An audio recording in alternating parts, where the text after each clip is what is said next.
Bilangan pasal 36 ayat 1 sampai Ulangan pasal 1 ayat 46. Mendekatlah kepala-kepala puak dari kaum Bani Gilead bin Makir bin Manasye, salah satu dari kaum-kaum keturunan Yusuf, dan berbicara di depan Musa dan pemimpin-pemimpin, kepala-kepala suku orang Israel, kata mereka, Tuhan telah memerintahkan tuanku untuk memberikan tanah itu kepada orang Israel sebagai milik pusaka dengan membuang undi, dan oleh Tuhan telah diperintahkan kepada tuanku untuk memberikan milik pusaka Zelafehad, saudara kami, kepada anak-anaknya yang perempuan. Tetapi seandainya mereka kawin dengan salah seorang anak laki-laki dari suku lain di antara orang Israel, maka milik pusaka perempuan itu akan dikurangan dari milik pusaka bapa-bapa kami dan akan ditambahkan kepada milik pusaka suku yang akan dimasukinya, jadi akan dikurangkan dari milik pusaka yang diundikan kepada kami. Maka apabila tiba tahun Yobel bagi orang Israel, milik pusaka perempuan itu akan ditambahkan kepada milik pusaka suku yang akan dimasukinya dan akan dikurangkan dari milik pusaka suku nenek moyang kami. Lalu Musa memerintahkan kepada orang Israel sesuai dengan titah Tuhan. Perkataan suku keturunan Yusuf itu benar. Inilah firman yang diperintahkan Tuhan mengenai anak-anak perempuan Zelafehad. Bunyinya, mereka boleh kawin dengan siapa saja yang suka kepada mereka, asal mereka kawin di lingkungan salah satu kaum dari suku ayah mereka, sebab milik pusaka orang Israel tidak boleh beralih dari suku ke suku, tetapi orang Israel haruslah masing-masing memegang milik pusaka suku nenek moyangnya. Jadi, setiap anak perempuan di antara suku-suku orang Israel yang telah mewarisi milik pusaka haruslah kawin dengan seorang dari salah satu kaum yang termasuk suku ayahnya, supaya setiap orang Israel mewarisi milik pusaka nenek moyangnya, sebab milik pusaka itu tidak boleh beralih dari suku ke suku, tetapi suku-suku orang Israel haruslah masing-masing memegang milik pusakanya sendiri. Seperti yang diperintahkan Tuhan kepada Musa, demikianlah diperbuat anak-anak perempuan Zelafehad. Maka Mahlah, Tirza, Hoklah, Milka, dan Noah, anak-anak perempuan Zelafehad, kawin dengan anak-anak lelaki dari pihak saudara-saudara ayah mereka. Mereka kawin dengan laki-laki dari kaum-kaum Bani Manasye bin Yusuf, sehingga milik pusaka mereka tetap tinggal pada suku kaum ayahnya. Itulah perintah dan peraturan yang diperintahkan Tuhan kepada orang Israel dengan perantaraan Musa di dataran Moab di tepi sungai Yordan dekat Yeriko. Inilah perkataan-perkataan yang diucapkan Musa kepada seluruh orang Israel di seberang sungai Yordan, di padang gurun, di Araba Yordan, di tentangan Suf, antara Paran dengan Tofel, Laban, Hazerot, dan di Zahab. 11 hari perjalanan jauhnya dari Horeb sampai Kadesh Barnea, melalui jalan pegunungan Seir.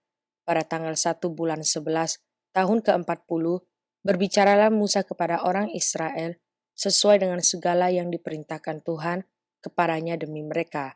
Setelah ia memukul kala Sihon, raja orang Amori, yang diam di Heshibon, dan Og, raja negeri Basan, yang diam di Ashitarot, dekat Edrei, di seberang sungai Yordan, di tanah Moab, mulailah Musa menguraikan hukum Taurat ini. Katanya, Tuhan Allah kita telah berfirman kepada kita di Horeb demikian. Telah cukup lama kamu tinggal di gunung ini. Majulah, berangkatlah, pergilah ke pegunungan orang Amori dan kepada semua tetangga mereka di Araba Yordan, di pegunungan, di daerah bukit, di tanah Negeb, dan di tepi pantai laut, yakni negeri orang Kanaan, dan ke gunung Libanon sampai Efrat, sungai besar itu. Ketahuilah aku telah menyerahkan negeri itu kepadamu, masukilah, dudukilah negeri yang dijanjikan Tuhan dengan sumpah kepada nenek moyangmu, yakni Abraham, Ishak dan Yakub, untuk memberikannya kepada mereka dan kepada keturunannya. Pada waktu itu aku berkata kepadamu demikian, seorang diri aku tidak dapat memikul tanggung jawab atas kamu. Tuhan Allahmu telah membuat kamu banyak dan sesungguhnya sekarang kamu sudah seperti bintang-bintang di langit banyaknya. Tuhan Allah nenek moyangmu kiranya menambahi kamu 1000 kali lagi dari jumlahmu sekarang dan memberkati kamu seperti yang dijanjikannya kepadamu. Tetapi bagaimana seorang diri aku dapat memikul tanggung jawab atas kesusahanmu atas bebanmu dan perkaramu, kemukakanlah dari suku-sukumu orang-orang yang bijaksana, berakal budi dan berpengalaman, maka aku akan mengangkat mereka menjadi kepala atas kamu. Lalu kamu menjawab aku, memang baik apa yang kuanjurkan untuk dilakukan itu. Kemudian aku mengambil kepala-kepala sukumu, yakni orang-orang yang bijaksana dan berpengalaman. Lalu aku mengangkat mereka menjadi pemimpin atas kamu, yakni sebagai kepala pasukan 1.000, kepala pasukan 100, kepala pasukan 50, dan kepala pasukan 10, dan sebagai pengatur pasukan bagi suku-sukumu. Dan pada waktu itu aku memerintahkan kepada para hakimmu demikian. Berilah perhatian kepada perkara-perkara di antara saudara-saudaramu, dan berilah keputusan yang adil di dalam perkara-perkara antara seseorang dengan saudaranya atau dengan orang asing yang ada padanya. Dalam mengadili jangan pandang bulu. Baik perkara orang kecil maupun perkara orang besar harus kamu dengarkan. Jangan gentar terhadap siapapun, sebab pengadilan adalah kepunyaan Allah. Tetapi perkara yang terlalu sukar bagimu harus kamu hadapkan kepadaku, supaya aku mendengarnya. Demikianlah aku pada waktu itu memerintahkan kepadamu segala hal yang harus kamu lakukan. Kemudian kita berangkat dari Horeb dan berjalan melalui segenap padang gurun yang besar dan dahsyat yang telah kamu lihat itu, ke arah pegunungan orang Amori, seperti yang diperintahkan kepada kita oleh Tuhan, Allah kita, lalu kita sampai ke Kadesh Barnea. Ketika itu aku berkata kepadamu, kamu sudah sampai ke pegunungan orang Amori yang diberikan kepada kita oleh Tuhan Allah kita. Ketahuilah, Tuhan Allahmu telah menyerahkan negeri itu kepadamu. Majulah, dudukilah, seperti yang difirmankan kepadamu oleh Tuhan, Allah nenek moyangmu. Janganlah takut dan janganlah patah hati. Lalu kamu sekalian mendekati aku dan berkata, marilah kita menyuruh beberapa orang mendahului kita untuk menyelidiki negeri itu bagi kita dan membawa kabar kepada kita tentang jalan yang akan kita lalui dan tentang kota-kota yang akan kita datangi. Hal itu kupandang baik, jadi aku memilih daripadamu 12 orang dari tiap-tiap suku seorang. Mereka pergi dan berjalan ke arah pegunungan, lalu sampai ke lembah Eskol, kemudian menyelidiki negeri itu. Maka mereka mengambil buah-buahan negeri itu dan membawanya kepada kita. Pula mereka membawa kabar kepada kita demikian. Negeri yang diberikan Tuhan Allah kita kepada kita itu baik, tetapi kamu tidak mau berjalan ke sana. Kamu menentang titah Tuhan Allahmu. Kamu mengerutu di dalam kemahmu serta berkata, karena Tuhan membenci kita, maka ia membawa kita keluar dari tanah Mesir untuk menyerahkan kita ke dalam tangan orang Amori supaya dimusnahkan. Kemanakah pula kita maju? Saudara-saudara, kita telah membuat hati kita tawar dengan mengatakan orang-orang itu lebih besar dan lebih tinggi daripada kita. Kota-kota di sana besar dan kubu-kubunya sampai ke langit. Lagi pula kami melihat orang-orang enak di sana. Ketika itu aku berkata kepadamu, janganlah gemetar, janganlah takut kepada mereka. Tuhan Allahmu yang berjalan di depanmu, dialah yang akan berperang untukmu sama seperti yang dilakukannya bagimu di Mesir, di depan matamu, dan di padang gurun, di mana engkau melihat bahwa Tuhan Allahmu mendukung engkau seperti seseorang mendukung anaknya, sepanjang jalan yang kamu tempuh sampai kamu tidak di tempat ini. Tetapi walaupun demikian, kamu tidak percaya kepada Tuhan Allahmu yang berjalan di depanmu di perjalanan untuk mencari tempat bagimu di mana kamu dapat berkemah dengan api pada waktu malam dan dengan awan pada waktu siang untuk memperlihatkan kepadamu jalan yang harus kamu tempuh. Ketika Tuhan mendengar gerutumu itu, ia menjadi murka dan bersumpah, tidak seorang pun dari orang-orang ini, angkatan yang jahat ini, akan melihat negeri yang baik yang dengan sumpah kujanjikan untuk memberikannya kepada nenek moyangmu, kecuali Kaleb bin Yefune. Dialah yang akan melihat negeri itu, dan kepadanya dan kepada anak-anaknya akan kuberikan negeri yang diinjaknya itu, karena dengan sepenuh hati ia mengikuti Tuhan. Juga kepadaku Tuhan murka oleh karena kamu, dan ia berfirman, juga engkau tidak akan masuk ke sana. Yosua bin Nun, pelayanmu, dialah yang akan masuk ke sana. Berilah kepadanya semangat, sebab dialah yang akan memimpin orang Israel sampai mereka memiliki negeri itu. Dan anak-anakmu yang kecil yang kamu katakan akan menjadi rampasan, dan anak-anakmu yang sekarang ini yang belum mengetahui tentang yang baik dan yang jahat, merekalah yang akan masuk ke sana, dan kepada merekalah aku akan memberikannya, dan merekalah yang akan memilikinya. Tetapi kamu ini, baliklah, berangkatlah ke padang gurun, ke arah laut Teberau. Lalu kamu menjawab, katamu kepadaku, kami berbuat dosa kepada Tuhan, kami mau maju berperang, menurut segala yang diperintahkan kepada kami oleh Tuhan, Allah kita. Dan setiap orang daripadamu menyandang senjata perangnya, sebab kamu menganggap mudah untuk berjalan maju ke arah pegunungan. Tetapi Tuhan berfirman kepadaku, katakanlah kepada mereka, janganlah kamu maju dan janganlah kamu berperang, sebab aku tidak ada di tengah-tengahmu. Nanti kamu terpukul kalah oleh musuhmu, dan aku berbicara kepadamu, tetapi kamu tidak mendengarkan. Kamu menentang titah Tuhan. Kamu berlaku terlalu berani dan maju ke arah pegunungan. Kemudian orang Amori yang diam di pegunungan itu keluar menyerbu kami, dan mereka mengejar kamu seperti lebah dan mengalahkan kamu dari Seir sampai Horma. Lalu kamu pulang dan menangis di hadapan Tuhan, tetapi Tuhan tidak mendengarkan tangisanmu dan tidak memberi telinga kepada suaramu. Demikianlah kamu lama tinggal di Kadesh, yakni sepanjang waktu kamu tinggal di sana.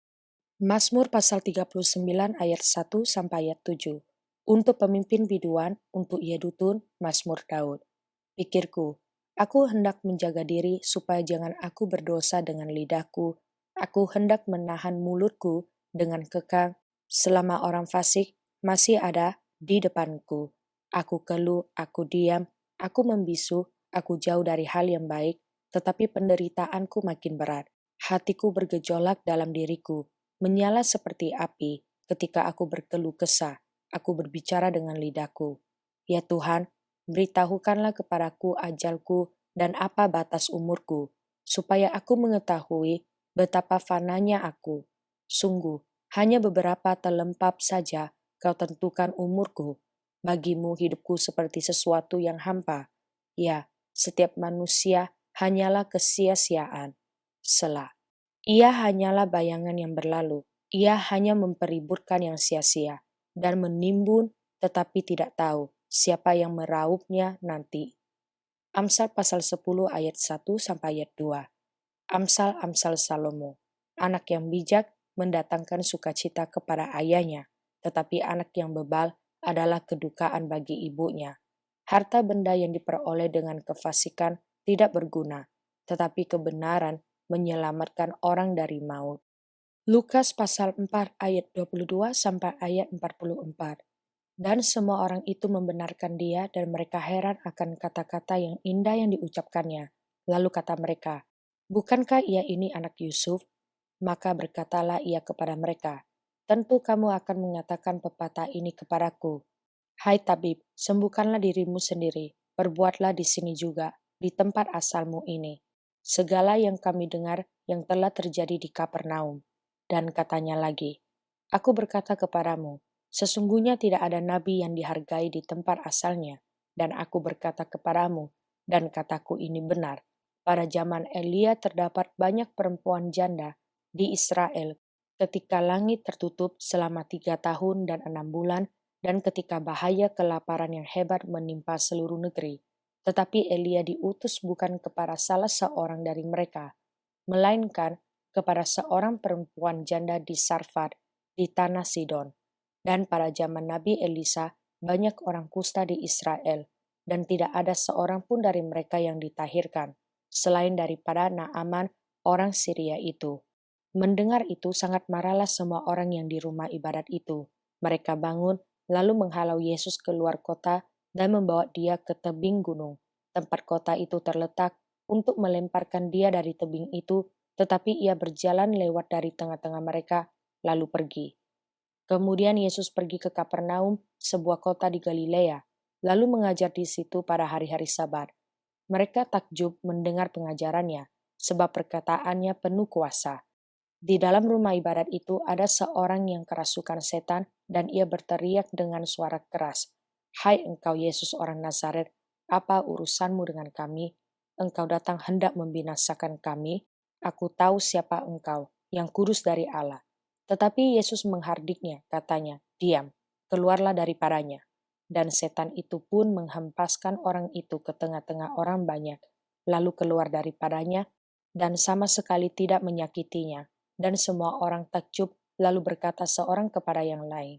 Katanya, "Alangkah hebatnya perkataan ini, sebab dengan penuh wibawa dan kuasa ia memberi perintah kepada roh-roh jahat, dan mereka pun keluar." Dan tersebarlah berita tentang dia kemana-mana di daerah itu. Kemudian ia meninggalkan rumah ibadat itu dan pergi ke rumah Simon. Adapun ibu mertua Simon demam keras dan mereka meminta kepada Yesus supaya menolong dia. Maka ia berdiri di sisi perempuan itu, lalu menghardik demam itu, dan penyakit itu pun meninggalkan dia. Perempuan itu segera bangun dan melayani mereka. Ketika matahari terbenam, semua orang membawa kepadanya orang-orang sakitnya, yang menderita bermacam-macam penyakit. Ia pun meletakkan tangannya atas mereka masing-masing dan menyembuhkan mereka.